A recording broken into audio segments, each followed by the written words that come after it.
The Book of Genesis, Chapter 3. Now the serpent was more subtle than any beast of the field which Jehovah God had made. And he said unto the woman, Yea, hath God said, Ye shall not eat of any tree of the garden?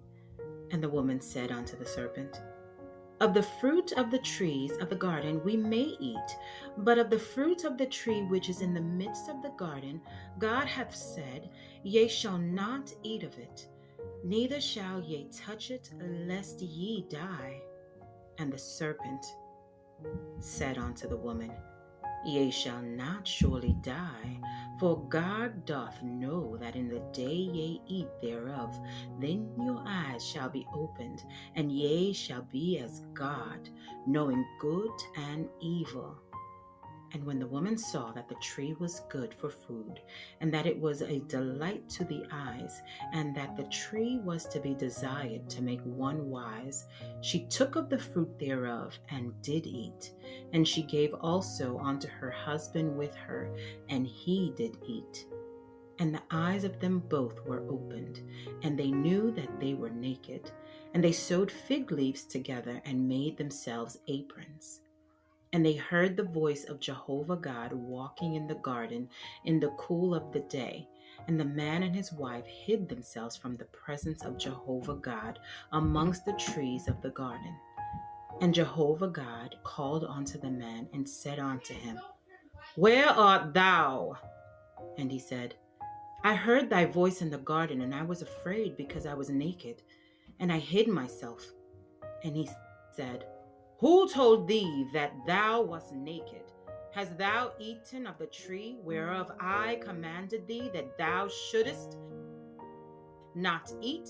And the man said, The woman who gavest to be with me, she gave me of the tree, and I did eat.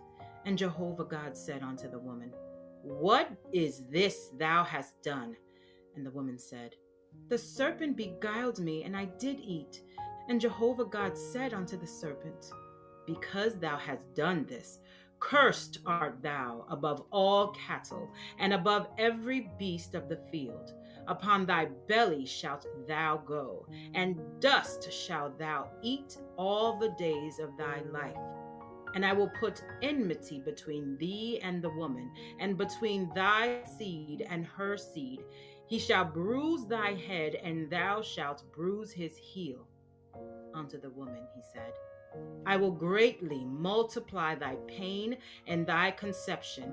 In pain thou shalt bring forth children, and thy desire shall be to thy husband, and he shall rule over thee. And unto Adam he said, Because thou hast hearkened unto the voice of thy wife, and hast eaten of the tree of which I commanded thee, saying, Thou shalt not eat of it, cursed is the ground for thy sake. In toil shalt thou eat of it all the days of thy life. Thorns also and thistles shall it bring forth to thee, and thou shalt eat the herb of the field.